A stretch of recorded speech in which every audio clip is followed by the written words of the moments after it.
I was a bacher in yeshiva at the time, and needless to say, this was a tremendous shake-up for the bachrim, who heard words that they never heard before. The following Shabbos, Tazria Metzera, is when the Rebbe famously spoke that the derech hayeshara to bring the Geula is by learning in Yonim, in Torah, about Mashiach and Geula. Mitzvah Shabbos, there was a big meeting in 770 of Bachrim.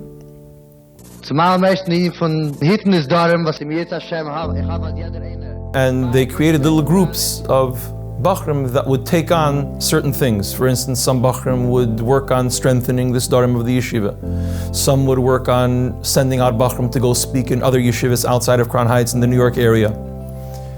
So amongst the Bachrim, there was talk of creating a likut of the Rebbe's Sichos on this topic that could be studied both in Chabad and throughout the world. Some Bachrim approached members of the Dvar Malchus Sichos. A group of 7 or 8 Sichos was put together, prepared as a kuntris and given into the Rebbe, and that is this kuntris called Lakutis Sichos B'inyani Geula Mashiach Aleph.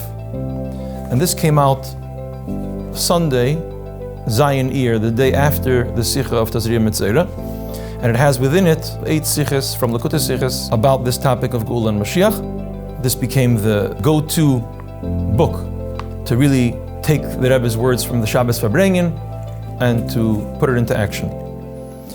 There was a request from the Hebrew-speaking to translate the Sichos into Hebrew because the Sichos from Lakutis Sichos were muge in Yiddish.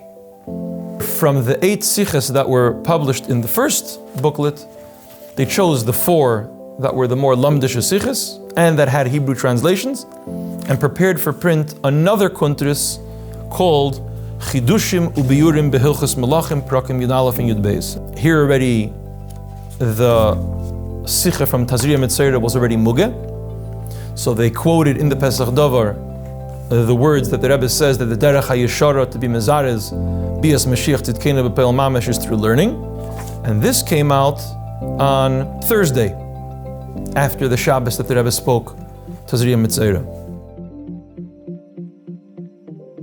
And during that time, the Rebbe would be magia a sicha from the Shabbos Farbrengen every single week. And in order to accommodate both the Yiddish-speaking crowd and the Hebrew-speaking crowd, they would alternate. 1 week the Rebbe would be magia in Hebrew and 1 week in Yiddish. When the sicha was mugi in Yiddish, the Kfar Chabad would translate the sicha into Hebrew and they would publish a translation.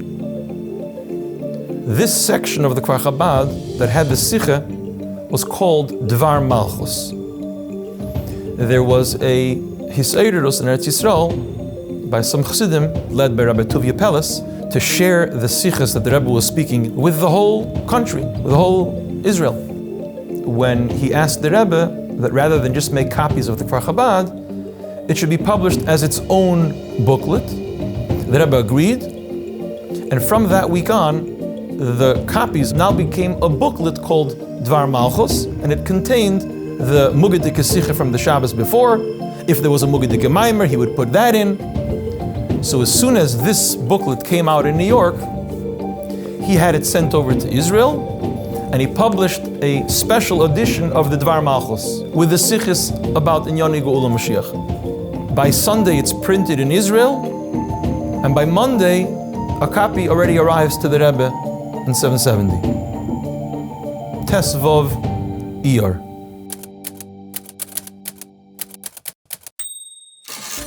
The Rebbe comes out of his room 3:15 to go to Mincha, and he's holding in his hand the Dvar Malchus that just arrived from Israel.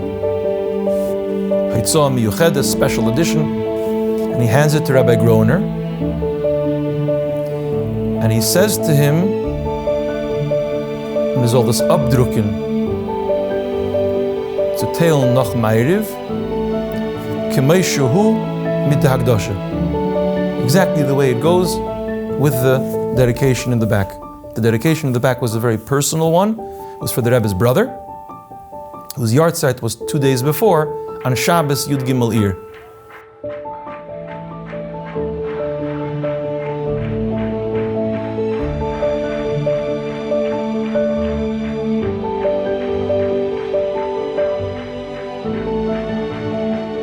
after Mincha was over, approximately 3:30, the Rebbe walked over to the second stender and started to speak a Sicha. Sicha is very Gishmak Sicha. The Rebbe spoke about the continuity of the 3 days.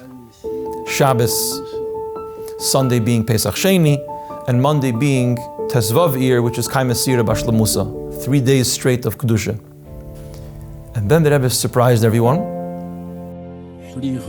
Und all der Gesetze vieles Meile wegen den Meimer in Pnimis Hatev. The Rebbe announced in the Sicha that he's going to be giving out a Maimer Chassidus after Ma'ariv, Bli Neder.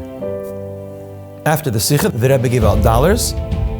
In the middle of the dollars, one of the members of Dvar Malchus Sichos came running in, Rabbi Shalom Jacobson. He went over to Rabbi Groner because he had heard that the Rebbe wants that Sicha printed. So understand, it's now 4:15, 4:30 in the afternoon, and he gets the kunters that he has to have ready for after Ma'ariv. And the place that used to print all of the Sfarim that the Rebbe would give out, Kuntresim, as well as Sfarim for Kahas, was a place called Bookmart Press. It was in North Bergen, New Jersey. 45 minutes to an hour drive from Crown Heights. So the earliest he could arrive there is 5 o'clock, 5:30. And he has to print 10,000 booklets to be ready so he can be back in Crown Heights for 8:30 for Ma'ariv, because after Ma'ariv the Rebbe is going to give out this booklet. How such a thing is possible? Only the Rebbe can do that. By the time the Rebbe came out for Ma'ariv, the books did not yet arrive to 770. The Rebbe was going to daven Ma'ariv downstairs, then go back up to his room, and a little while later, come back down to give out the kuntras. It was interesting because the Rebbe usually comes downstairs with a siddur. Here the Rebbe came down, he was finished Ma'ariv already. 770 is packed. It was like Simchas Torah. Because the Rebbe had already notified at 3:30 that there's going to be a chalukah. Word already got out that this was a kuntras Dvar Malchus. Dvar Malchus, you're talking about the Rebbe's own Sichos. That was also unprecedented.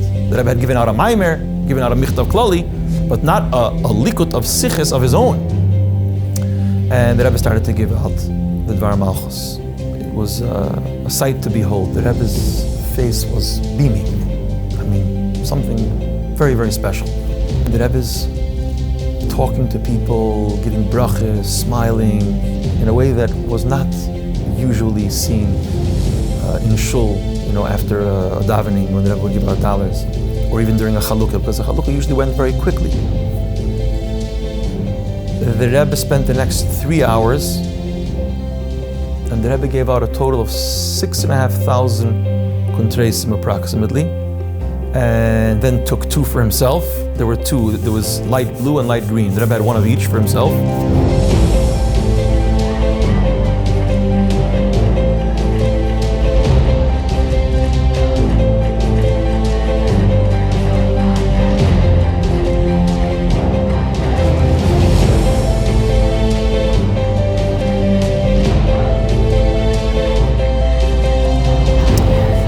Imagine that Chassidim were not in a rush to go home. People sat down and just started learning not just a Sicha from the Rebbe, but learning a Sicha from the Rebbe that they just received from the Rebbe's holy hand. I mean, what a schus, what a treasure. Rarely did the Rebbe give out his own Torah, and obviously if he gave it out, he wants us to learn it. And learn it not just to learn it, but learn it so it becomes part of us, so we start to think differently and act differently and live differently. That was the reason why the Rebbe gave it out. And that is eternal. Whether you were physically there and you got the kunters from the Rebbe, or you weren't there and you're learning the kunters now for the first time, the effect is the same, the goal is the same, the impact is the same. To internalize the Rebbe's Torah, and that is the derech hayishara to be mizares bias Mashiach tzidkenu b'peil mamash.